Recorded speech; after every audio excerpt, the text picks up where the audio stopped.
지금까지 계속 이야기해온 그리스도인의 완악한 마음이란 기본적으로 인간적인 생각이나 세상적인 것들에 더 민감하고 하나님의 영적인 것들에 둔감한 상태를 말합니다. 하나님께는 민감하지 않고 오직 감정과 상황, 즉 오감으로 인지하는 것들에 지배당하는 상태죠. 우리를 완악하게 하는 첫 번째 이유는 죄라고 말씀드렸습니다. 히브리서 3장에 죄는 분명히 우리 마음을 하나님께로부터 완악하게 만듭니다. 우리가 하나님께 민감하고 하나님의 최고의 뜻이 우리 삶에서 이루어지기를 원한다면 죄를 그만두기로 선포해야 하죠. 하지만 죄만이 마음을 완악하게 만드는 유일한 원인이 아니었죠. 두 번째 원인은 마가복음 6장 52절 떡 떼시던 이를 깨닫지 못하고 도리어 그 마음이 둔하여졌음이러라. 이 본문으로 말씀드렸습니다. 제자들은 죄 가운데 있지 않았었죠. 그들은 심지어 예수님의 말씀에 순종하는 중이었습니다. 그러나 폭풍우 가운데 살기 위해 몸부림쳤고, 즉 상황이 그들의 모든 집중력과 관심을 완전히 사로잡아 버린 것입니다. 제자들은 오직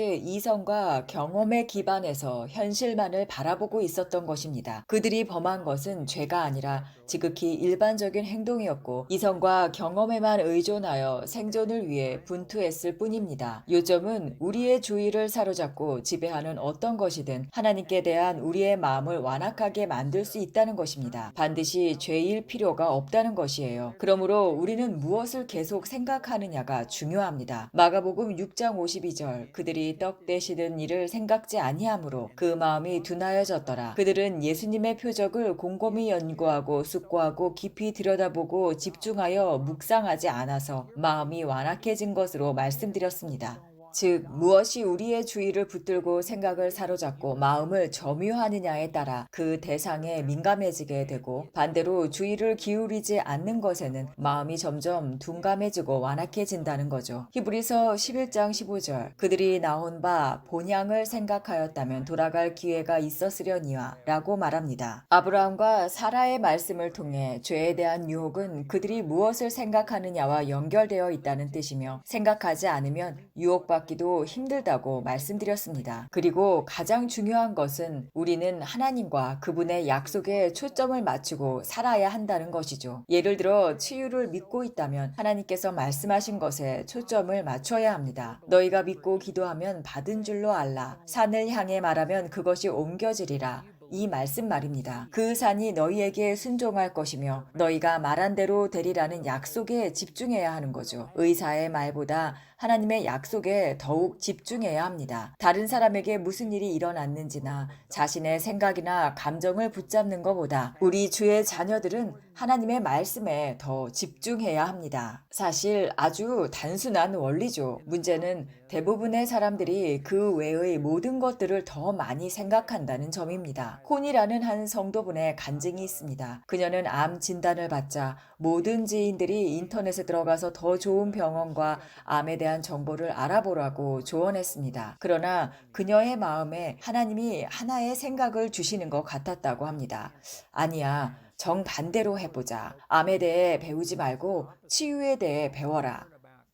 그 즉시 그녀는 결심하고 하나님의 말씀 속으로 들어가 치유에 관한 모든 말씀과 가르침을 읽고 설교를 찾아 듣기 시작했습니다. 그러던 중 제 치유에 관한 설교를 접하게 된 것이죠. 그녀는 저에게 와서 기도를 요청했고 제가 함께 기도해 드렸습니다. 그리고 함께 하나님을 찬양했죠. 그리고 그녀는 기적적으로 치유받았습니다. 여기서 알 수 있듯이 우리 대부분은 어떤 고통이나 문제가 생기면 인터넷을 뒤지고 정보를 찾고 문제를 파악하고 자가 진단을 하기 시작합니다. 그러면 아무래도 사람이 말하는 걸 듣게 되고 어떤 치료를 받아야 하는지를 찾게 되며 그렇게 해서 온갖 잡다한 정보들을 쌓아가게 되죠. 그리고 그것들이 효과가 없을 때 그제서야 비로소 하나님의 말씀을 찾고는 말합니다. 하나님, 주님이 말씀하시기를 내가 마귀를 대적하면 마귀가 떠난다고 하셨잖아요. 그리고 나서 기도를 하며 왜 효과가 없죠? 왜 아무 일도 일어나지 않는 거죠? 라고 말하죠. 왜냐하면 우리 대부분은 하나님의 말씀보다 세상과 이성적인 것, 오감으로 판단할 수 있는 것, 다른 사람들이 말하는 것들을 훨씬 자연스럽고 편하게 받아들이며 더 많이 생각하고 집중해 왔기 때문입니다. 저의 지금의 이 말이 많은 분들을 불편하게 하는 줄 알고 있습니다.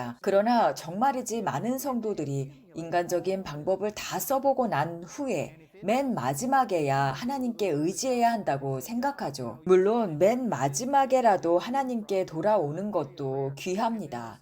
하지만 저는 그것이 옳지 않다고 생각합니다. 예수님께서는 우리의 모든 질병을 이미 고치셨다고 믿기 때문입니다. 구약인 출애굽기에서조차도 그가 우리 가운데에서 모든 질병을 제하시리라 라고 써 있습니다. 여러분, 모든 질병입니다. 시편 103편 내 영혼아 여호와를 송축하라. 그의 모든 은택을 잊지 말지어다. 그는 내 모든 죄악을 사하시며 내 모든 병을 고치시며. 이런 구절은 정말 셀 수 없이 무수히 많습니다. 그렇지 않은가요? 베드로전서 2장 24절 그가 채찍에 맞음으로 너희가 나음을 입었느니라. 우리가 의사의 말보다 이런 말씀들에 더 집중하게 된다면 상황이 달라질 것이라고 믿습니다. 그리고 같은 병에 걸려 고침받지 못하고 평생 고통 속에 산 그 이야기들을 계속 생각하는 대신에 하나님의 말씀에만 집중한다면 상황과 감정이 아닌 하나님의 말씀이 우리들을 더 지배하게 될 것입니다. 이렇듯 우리 대부분이 하나님께 둔감한 이유는 우리가 이 세상에 살면서 세상을 집중하기가 쉽기 때문이고 초자연적인 하나님의 치유보다 이성적인 판단의 치료를 더 많이 찾기 때문입니다. 제가 지금 말하는 건 단지 치유만이 아니에요. 재정 문제, 여러 인생의 문제들, 우울감이나 낙심 등 그 외의 모든 것들에 대한 해결책을 말하는 것입니다. 우리들은 이런 모든 문제를 해결하기 위해 경험과 지식을 총동원하죠. 우리는 너무 인간 중심적이어서 오직 물질적인 영역에서만 답을 찾으려고 합니다. 그러나 진실은 하나님께서 우리에게 모든 것을 이기고도 남을 절대적인 승리의 삶을 살 수 있도록 이미 준비시켜 주셨다는 점이죠. 저는 의사들을 반대하는 것이 절대 아닙니다. 솔직히 말해 의사들이 없었다면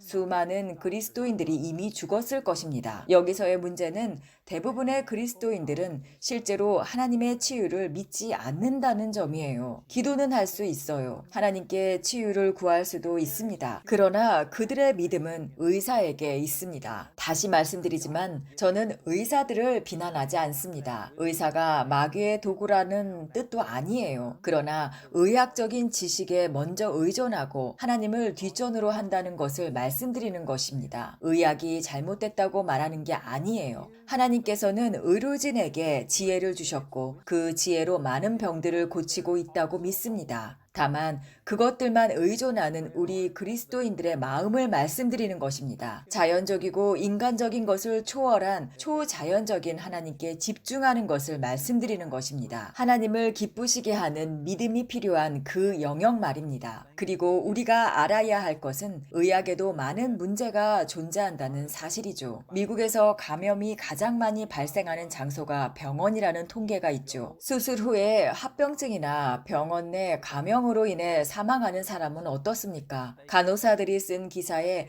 병원 인력이 부족해서 실수가 종종 발생하기 때문에 가족이 함께 머물기를 권면하는 내용도 있습니다. 잘못된 약 처방으로 인한 부작용, 약물 반응 등으로 고통받는 분들은 어떻고요? 이렇듯 인간은 실수를 합니다. 하지만 하나님은 실수가 없으시죠. 저는 의사를 반대하는 게 아닙니다. 그러나 하나님을 믿는 법을 모르는 사람들은 의사만 의지하게 될 수밖에 없다는 말을 하는 겁니다. 그러니 여러분, 신실하신 하나님을 더욱 믿읍시다. 의사나 병원에 가는 것을 반대하는 게 아니라 주의 자녀들이 하나님을 제일 먼저 떠올리지 않고 가장 마지막 수단으로 삼는 것 자체를 믿을 수 없다는 말씀입니다. 저는 항상 하나님께 제일 먼저 찾아가죠. 거의 50년 동안 치유 안에 거해왔고 병에 걸린 적이 없습니다. 저는 병에 걸리는 걸 인정하지 않죠. 병을 받아들이지 않습니다. 물론 저도 아픈 적이 있었죠. 한 번은 발에 통증이 있었습니다. 실제로 상당히 아팠죠. 그러나 저는 치유의 하나님을 먼저 생각했습니다. 그리고 믿음대로 행동하기 시작했어요. 하루에 10km 정도씩 걷기 시작했고 하나님을 찬양했습니다. 그렇게 하면서 통증이 사라진 적도 있습니다. 어떤 분들은 제가 병원에 가지 말라고 권하는 것으로 오해할 수 있겠지만 그건 제 의도가 아님을 다시 한번 밝힙니다. 제가 여러분에게 말씀드리는 것은 자신의 상태에 대한 모든 부정적인 정보들을 수집하고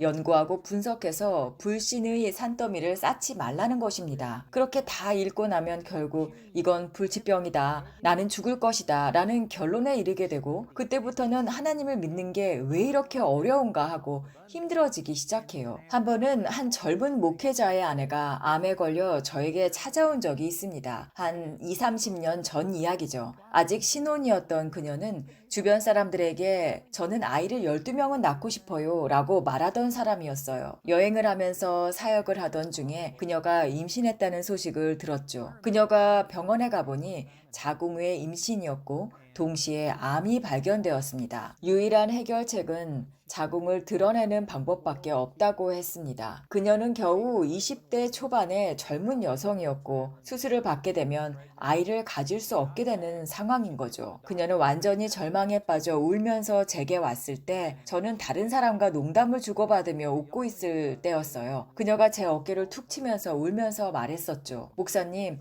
의사들이 제게 뭐라고 했는지 들으셨죠? 농담을 하던 중에 그녀가 불쑥 심각한 이야기를 꺼내서 제 얼굴에 웃음기가 아직 남아 있었죠. 그리고 저는 하나님께는 암도 별거 아닙니다. 라고 말씀드렸어요. 하나님께서 감기를 고치시는 것과 암을 고치시는 것은 전혀 다르지 않습니다. 이렇게도 말씀드리고요. 그 말을 하자 그녀는 울음을 그치고 저를 똑바로 바라보며 말했습니다. 지금 무슨 말씀을 하시는 거죠? 그래서 저는 이렇게 말씀드렸죠. 사람들은 이게 불가능하다고 말하지만 하나님께는 불가능이 없습니다. 하나님은 당신의 모든 병을 고치신다고 약속하셨습니다. 만약 당신이 원치 않는다면 수술을 받기 전에 먼저 믿음의 치유를 받아보세요. 제 말에 충격을 받은 그녀는 저와 제 아내 제이미를 집으로 초대했습니다. 식사를 대접하면서 아까 말씀하신 것을 더 자세히 듣고 싶다고 말했죠. 그래서 제가 설명드렸죠. 만약 의사에게 가서 자궁 적출술을 받기로 결정한다 해도 그건 잘못된 것도 아니고 죄도 아닙니다. 그 길을 가기로 결정했다면 또 하나님을 믿으세요. 하지만 아이를 낳을 수는 없겠죠. 그러자 그녀가 물었습니다. 그럼 다른 선택지가 뭐가 있을까요? 그래서 제가 말씀드렸죠. 하나님의 말씀은 그가 채찍에 맞음으로 너희가 나음을 입었느니라 라고 약속하고 있어요. 이미 이루어진 일입니다. 하나님이 하실까의 문제가 아니라 이미 하나님은 당신을 치유하셨고 이제 그것을 받아들이기만 하면 됩니다. 그녀가 저에게 함께 기도해 달라고 요청했고 아내와 저는 그녀와 함께 기도했습니다. 그녀는 본인이 치유되었다는 단순한 진리를 믿기로 결정했습니다. 바로 이 지점에서 어떤 사람들은 저를 비판합니다. 하나님을 단순히 믿기만 해서는 안 된다고 말하는 분들도 있죠. 하지만 저는 그렇게 단순히 믿는 것도 가능하다고 믿습니다. 어쨌든 그분은 그 수술을 받지 않기로 결심했습니다. 왜냐하면 하나님께서 자신에게 12명의 자녀를 주신다고 믿었기 때문이죠. 그랬더니 의사들이 난리가 났겠죠. 당신은 죽을 것입니다. 생존 가능성은 제로입니다. 라고 선언했습니다. 그리고 계속해서 온갖 부정적인 말을 쏟아냈었겠죠. 의사들은 그녀에게 수많은 법적 서류를 들이밀며 서명하라고 했고 그것은 병원의 모든 책임을 면제하는 서류들이었겠죠. 상황은 좋지 않았습니다. 그럼에도 그녀는 그냥 하나님을 신뢰하며 나아갔고 결국 완전히 치유를 받았습니다. 그 이후로 최소한 4명의 자녀를 낳았고 12명의 아이들을 출산했는지는 모르겠지만 중요한 건 그녀가 정말 아이들을 직접 출산했다는 사실입니다. 제가 말씀드리고 싶은 건 이거예요. 여러분이 온갖 불신의 말들을 수집하고 사람들이 떠드는 부정적인 말들을 받아들이면 그것이 여러분의 믿음을 방해하게 된다는 것입니다. 그리고 다시 한번 말씀드리지만 저는 의학을 반대하는 게 아닙니다. 또 한 번은 목수 한 분을 위해 기도한 적이 있습니다. 그는 시멘트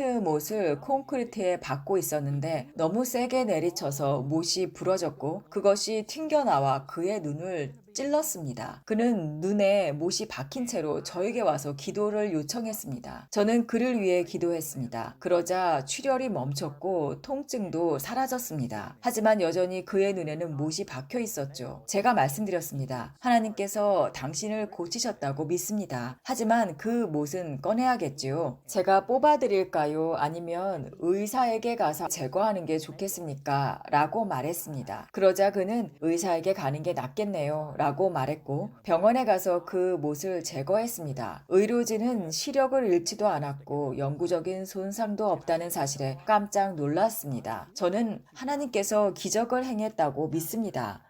하지만 아시다시피 당연히 의학적인 조치가 필요한 경우도 많습니다. 저도 한 번은 팔이 부러져서 깁스를 했죠. 그건 자연스러운 일이었어요. 뼈가 부러졌고 제대로 붓게 하려면 제자리에 고정시켜 했던 거죠. 저도 그런 것들을 반대하는 것이 아닙니다. 그러나 저는 이런 말만 하는 의사들을 반대합니다. 이건 불치병입니다. 당신은 죽을 겁니다. 집에 가세요. 희망은 없습니다. 이렇게 말하는 의사들 말입니다. 물론 이성적인 관점에서는 그것들이 사실일 수 있고 현실은 그렇게 말할 수 있습니다. 그러나 하나님의 말씀의 진리는 그것과 다릅니다. 의사들이 더 이상 여러분의 필요를 채울 수 없는 지점에 이르렀다면 이제는 그 소리들을 꺼버리시고 하나님의 말씀을 더 깊이 생각하고 묵상하고 주목하고 집중해야 할 때입니다. 의사들이 하는 말보다 하나님의 말씀이 우리의 중심이 되어야 합니다. 변호사가 하는 말, 배우자, 친구, 부모, 자녀 혹은 다른 누구의 말보다도 로마서 3장 4절에 나와 있듯이 하나님은 참되시다 하고 사람은 다 거짓되다 할지어다 라는 상태에 도달해야 합니다. 그러나 안타깝게도 그렇게 사는 그리스도인은 정말 많지 않습니다. 하나님께 그렇게 전심으로 헌신해야 합니다. 아브라함이 만약 다른 사람들의 의견을 들었다면 자신이 100세이고 아내가 91세일 때 자녀를 얻을 힘을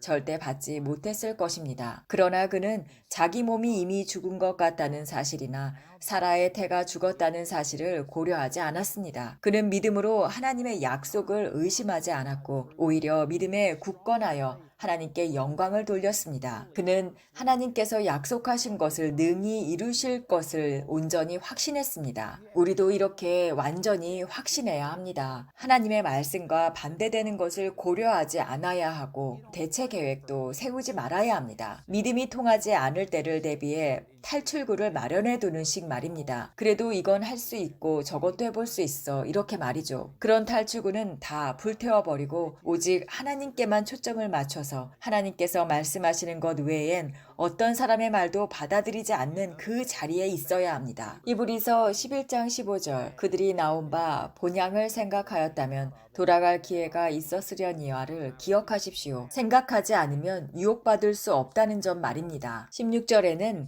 그들이 이제는 더 나은 본향 곧 하늘에 있는 것을 사모하니 이러므로 하나님이 그들의 하나님이라 일컬음을 받으심을 부끄러워하지 아니하시고 저희를 위하여 한 성을 예비하셨느니라. 17절 믿음으로 아브라함은 시험을 받을 때 이삭을 드렸으니 그는 약속을 받은 자로서 자기 외아들을 드렸으니 그에게 말하기를 이삭에게서 내 씨가 난다 하였느니라. 즉 그는 하나님이 주신 약속 자체를 희생하려 했고 19절에 보면 이렇게 말합니다. 그가 하나님이 능히 죽은 자 가운데서 다시 살리실 줄로 생각하니라. 비유컨대 그를 죽은 자 가운데서 도로 받은 것이니라. 이 말씀을 고린도후서 3장과 연결해서 묵상해 보면 우리가 신약의 믿는 자로서 가진 것이 얼마나 더 영광스러운지를 말하죠. 그렇게 묵상하면서 저는 결국 이렇게 말했습니다. 하나님, 전 아마 그렇게 못할 것 같습니다. 그리고 저는 물었습니다. 아브라함은 어떻게 그런 일까지 하려는 믿음을 가질 수 있었나요? 그러자 주님께서 말씀하셨습니다. 생각하니라. 어카운팅에 대해서 말씀하신 거죠. 아브라함이 그렇게 할 수 있었던 이유는 그는 한 번도 이삭이 죽는다고 생각하지 않았기 때문이죠. 그는 이삭이 살아야 한다는 것을 알고 있었던 것입니다. 하나님께서 이삭을 제물로 바치라고 하셨지만 아브라함은 하나님이 어떤 식으로든 이삭을 살리실 줄 알았다는 것입니다. 하지만 저는 제 자녀들을 눈앞에 떠올렸고 그것 때문에 저는 그 자리에 설 수 없었습니다. 저는 부정적인 결과에 너무 민감했던 것입니다. 아브라함은 이삭이 죽는다고 한 번도 생각하지 않았던 거죠. 이렇듯